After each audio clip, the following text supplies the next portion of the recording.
Oh, yeah, I get it. We're 40. Life is over. All of a sudden, we're collecting our senior citizen checks. Things don't quite function the way it used to, body wise, bodily functions and organs, right? Yeah, there's some truth to that. There's an element of truth to that. How extensive? I think that comes down to you. I want to almost pivot on this channel and start really dialing into 40 and over club. So let me just throw this out there that I am 49. Let that sink in.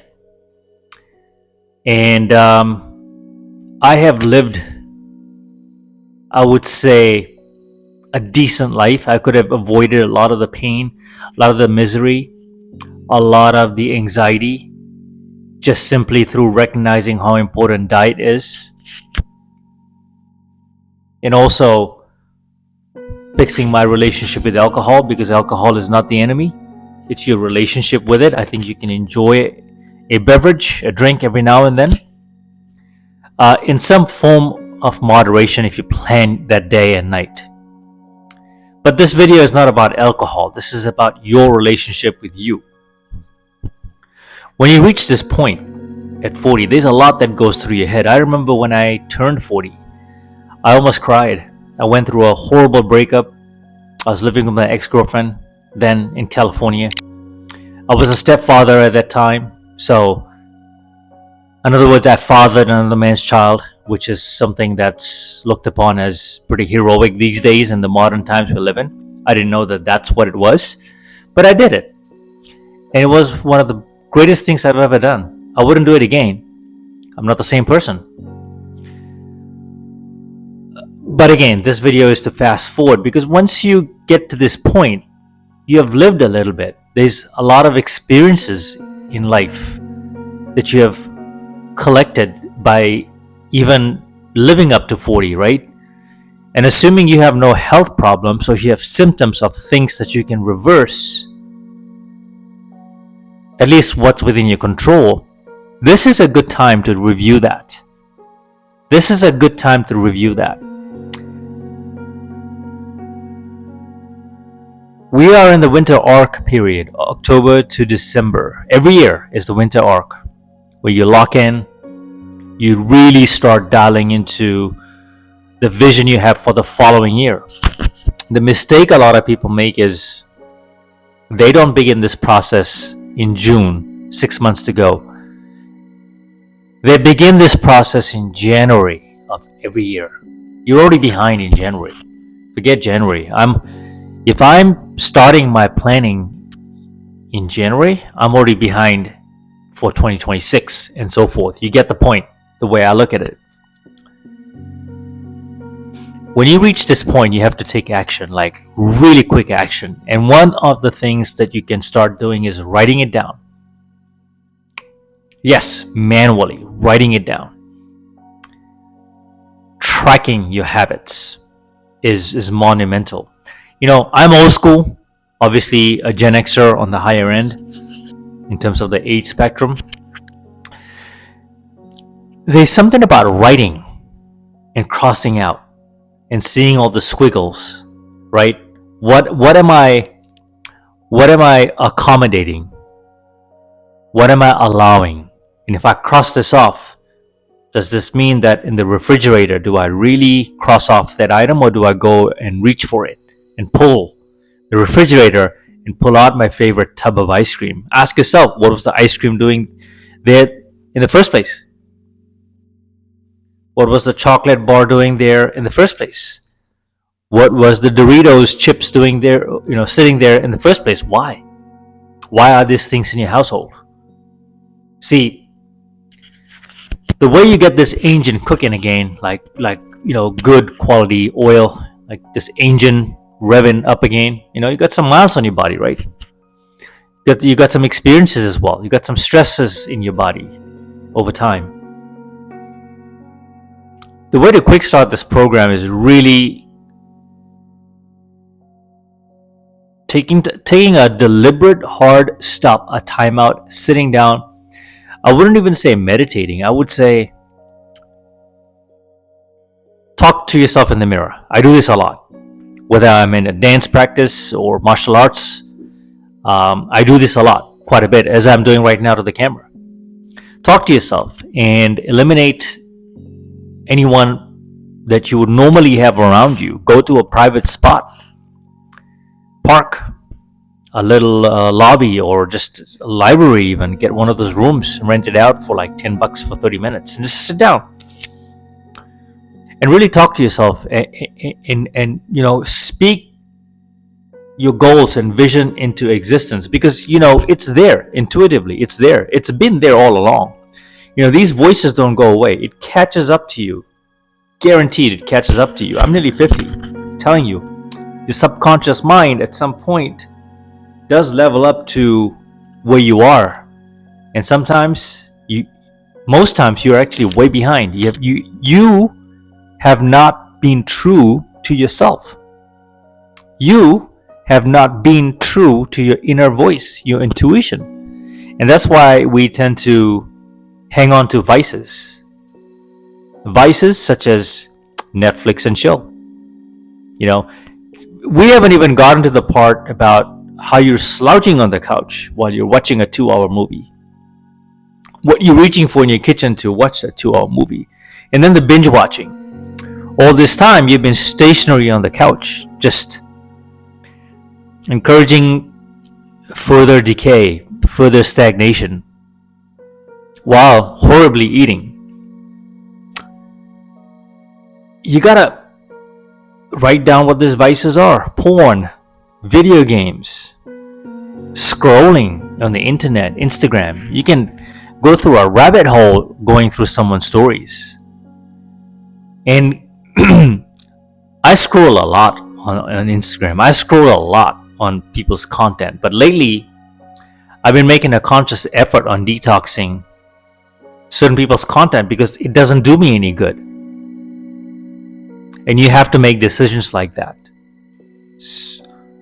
Attention is currency. You've probably heard that before. So you gotta decide where your dopamine, how you're allocating and matching your dopamine, fulfilling your dopamine bucket. What you're giving it to. What are you giving your attention to? Examine the pleasure you're deriving from something, right? And determine if that's the right place where energy should go. Now, I'll tell you, this is how you can compromise. Just some habits when you're 40 and over. Because remember, you know this. We're not young anymore. What got us through our 20s and maybe even 30s is not necessarily going to, follow through 40 and over if we don't change our habits. If we don't consciously pay attention to your actions, actionable items, right? This is about moving and doing, shaking.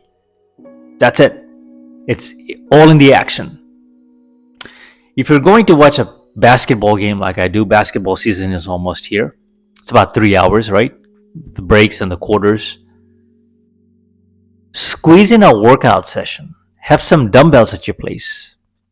Do some push-ups. Do some jumping jacks. Do some squats. You actually don't even need a whole lot of gym equipment when you get to this point. If you just do the minimums such as that. Stretch during games, during movies. I enjoy sometimes savoring my workouts. See, that's one other thing is you got to really enjoy the process. You got to ask yourself, why am I doing this? You got to have a vision of the sacrifice today by working out for 45 minutes or 1 hour. A typical weightlifting session is about 40 minutes, 45 minutes if you get really focused on it. That's a part of your day. Now you have to do endurance to rejuvenate your heart, your lungs, get your blood circulating, get the digestion kicking in. You have to take your 10,000 steps. Write these things down on how you plan to break it down, how you plan to attack it. And don't look at it as a sacrifice because it's really not. It's a reward. So flip it around. Instead of looking at this as painful, I mean, it's uncomfortable if you don't have a habit of doing so. Instilling new habits is a little painful. But the same, from that same place where it's painful, and from that same position, stance where it hurts the most, and you're dreading and just dragging your feet, is the same very place where pleasure is derived from. Guaranteed. Guaranteed. Why? Is because you are almost going to see immediate results. You get a light workout in. Push pull. Push pull. What do I mean by push pull? Push-ups. Pull-ups. That's it. Dumbbells. Triceps. Air hand squats. Up and down. Stretch in between those sets. Basics. You don't have to listen to me. Most of these workouts are actually all over the internet, all over YouTube. You can look at many fitness channels. I think I have a very unique position where I'm at this age and able to do certain things athletically that honestly I did see myself doing this. You thought I was going to say I never thought. I surprised myself, but then again not, because I've been doing these things, martial arts and dance, since I was a kid. And granted, I did fall off at one point in my life. Most of my 30s I was an alcoholic. Most of my 20s and 30s, even well into my 40s. So it took me a long time to get to this point and then make a decision. I didn't like the way I was feeling. I didn't like the way I was showing up. I didn't enjoy the hangovers. I just did not know why I was drinking so heavily. Obviously, now I know. I was running away from PTSD and demons from childhood. And, my background has been very rough. My upbringing was very rough. I don't really have a relationship with my mother. She has a lot to do with it. But the blame is now on me. Like, I have to shift on what I can control. And what I can control, to put a positive spin on this, is that your memories do shape you. Your memories and your experiences do have a direct correlation as to how you show up. But you also have the power of choice. And so I chose to focus on things that will get me further down the road. And at an older age, you're able to enjoy a better quality of life. And that's really what we strive for. I mean, in the end, one day this all ends and there's no tomorrow.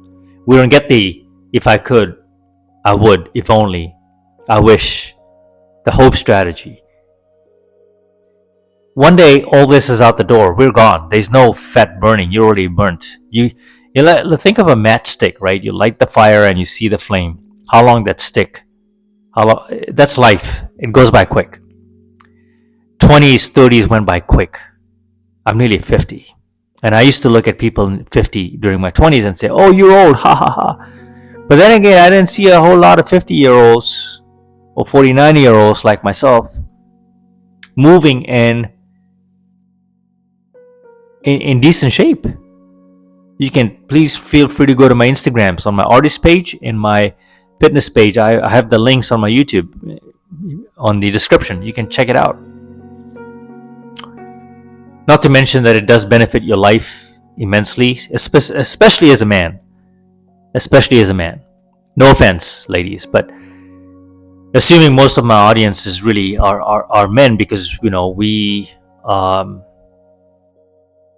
there is sort of an agenda against us, right? I mean, it's all over the news. It's everywhere that it's a sin to be masculine. I grew up in the era of Van Damme, Arnold Schwarzenegger, Sylvester Stallone, Rocky. I always wonder whatever happened to those movies, because if it weren't for those movies, I wouldn't be this way. There's something to be said about eating right, training right. You will be getting beaten up on, you were bullied on, but you eat right, train right, and then you go take revenge on the bullies and beat them up. Or draw, and then you go at it again, and you shake hands. Like, that's the era that I come from. I can't relate to this modern day climate, whatever they're preaching, but this ties back into what generation you are, because some of what I'm talking about could apply to Gen Y, maybe some Gen Zs who are desperately seeking help on how to be men. I may not be the channel, but I have elements of that seep into what I'm saying here is self-improvement. And when you walk into a room, people will notice you. They will notice you look younger than your age. You will get carded more. Your energy is going to exude through your suit, through your clothes. Your skin will glow a certain way. I left the most important equation piece of the puzzle out is drink a lot of water. Hell, water is life. I mean, 70% of your body really is water. It keeps you functioning so well and keeps your skin nice and hydrated. I went through a lot there, so you have to decide where and what and to who you give your energy to, especially when you get to 40 and over. And I'm here to tell you that everything works perfectly fine. Even the sex life, even my dating life. My dating life has never been better. I just don't try enough right now, because I don't really have to try too hard, is what I'm saying. I'm dating, as you probably have seen from my Instagram. I have a beautiful Colombian girlfriend right now, and she's half my age. Before that, I was dating someone who was not only half my age, but then some, early 20s. So you decide what the type of life you want to live is 100% dependent on your choices you make. So if you are turning 40, if you're 39, 37, 38, 39, 40, and dreading the 40 mark, I'm here to tell you that it does get better. Life does get better. But you have to stay on it. Stay on it. Stay on it. Because remember, every day that you forego it's like rust building up. That's how I look at it. Rust. You're adding on to the toxins in your body. So at the minimum, just start walking. Focus on drinking a lot of water. Focus on basic mobility exercises, going up and down the stairs, climbing uphill, walking uphill. Engage the joints. Stretch as much as you can. You don't have to be like Van Damme, but stretch. Leverage those joints. Use those joints. Do light jogs. Do light sprints.